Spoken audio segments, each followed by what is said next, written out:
Hello everyone, welcome back to my channel. Thank you so much again for joining me. Today we're going to be covering up blemishes in After Effects. So let's get started.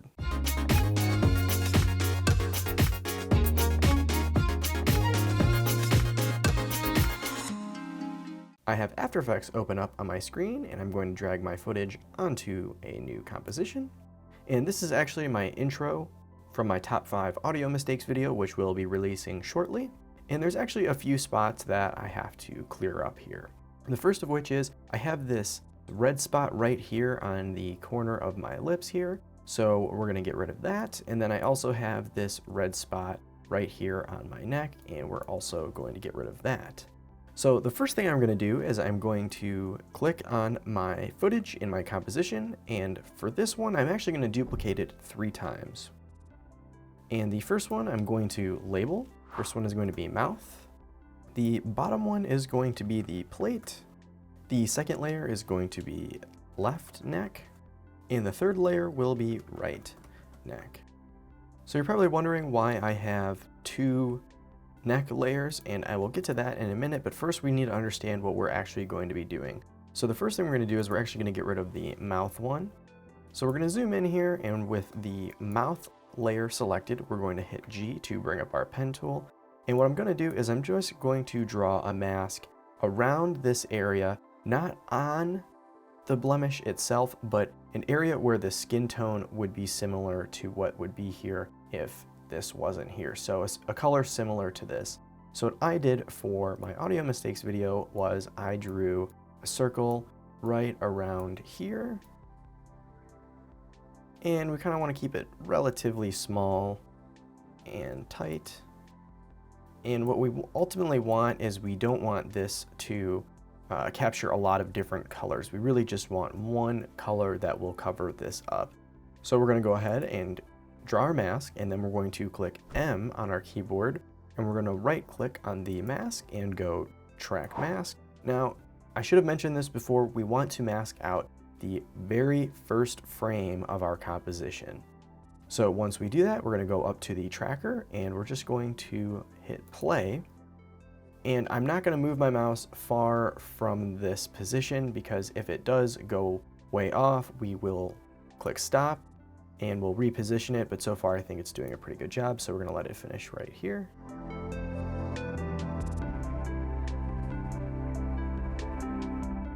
And now that we're done motion tracking this, we're going to hit the home button to go back to the first frame. We're going to zoom out just a little bit. I'm going to go back to my select tool, and what I'm actually going to do, I'm going to click on my mouth layer. I'm going to go up to the pan behind tool. I'm going to hold the command key and double click, and that will bring the anchor point to the center of this layer. And then we're going to go back to our select tool, and we're just going to move this over where our blemish is, and I'm actually going to rotate it just a little bit, and then I'm going to go down here. I'm going to hit F for feather, and I'm going to feather this out about 10 pixels or so. And you may have to reposition it. It can be a little difficult, especially with this spot on the mouth right here. I gotta be honest, out of all the blemish removal I've done, this has been the most difficult spot.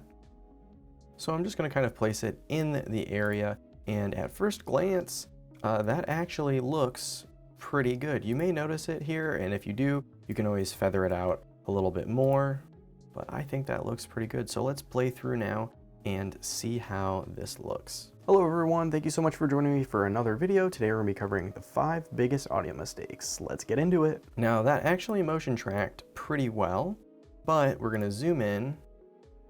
And let's say for whatever reason, it didn't do a perfect job. So we can actually come down here and click on the mask path, and we can actually move the mask manually, and it will change these keyframes for us. So if you needed to, you could go frame by frame using the page up and the page down buttons.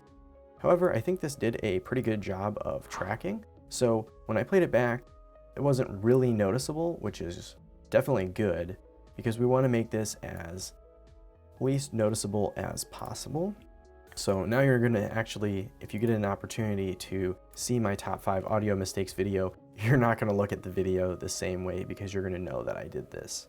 But so with the mouth, we actually did a pretty good job there, so we're gonna call it good. And next, we're gonna go to the left neck. We're going to zoom in and hit the pen tool, which is G. And what I'm gonna do is I'm going to mask a pretty large area right here. Ideally, what I want is I want an area that does have a little bit of hair, because it'll be easier to kind of mask over this and feather it out. And I'm gonna try to avoid this shadow right under my chin because the color won't really match up here. So you're probably wondering why I have a left neck and a right neck.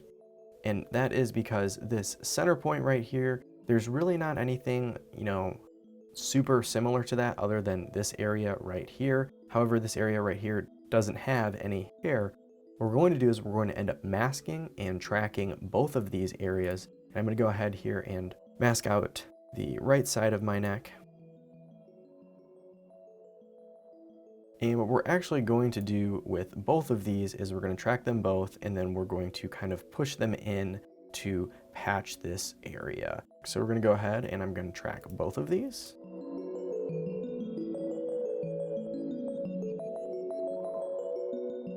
Awesome, now that we have that tracked, we're gonna hit our home button to go back to our first frame. And last time I double clicked the pan behind tool while holding command, but I'm actually gonna go ahead and move the anchor point to the edge of these layers. Now I'm going to grab my select tool and I'm just gonna make these a little bit bigger. And this one also requires you to sometimes rotate them just a little bit, and you can even move them over, I would say, as long as they're not too far out of place. I'm going to hold command, select both of these layers, hit F to bring up feather properties, and feather them about 10 or 15 I think works great. And you'll notice this weird line on my neck right here, and that would be an easy way to tell that this is what I did, but for the sake of argument, not many people are watching a video and staring directly at your neck while you talk, but you can move these. And before we finish up today's tutorial, feel free to hit the subscribe button and the little bell icon to get notified when I post new content. Also, check out my gear list in the description. And that looks pretty good to me. And let's watch that and see how it looks. Hello everyone, thank you so much for joining me for another video. Today we're going to be covering the 5 biggest audio mistakes. Let's get into it. And I think that looks pretty good. So what I'm going to do is I'm going to go ahead and select all of the layers that are for covering up. I'm going to hit Command Shift and C to pre-compose them. Title this one Cover Up. And if you want to get a good idea of the before and after, here is before. You can see there's red spots there and a red spot there. And after, it's hardly noticeable. And one last thing you could do if you really wanted to sell this a little bit better would be to get the Gaussian blur. I think the mouth is looking okay, but I'm going to put these on the neck layers. And I'm going to turn the blurriness up just ever so slightly. We'll do about 5 or so, and repeat edge pixels. And now you'll notice that little crease there is even less noticeable. So there you go, a super easy way to cover up blemishes in Adobe After Effects. As always, comment down below what you'd like to see in future videos. Take it easy.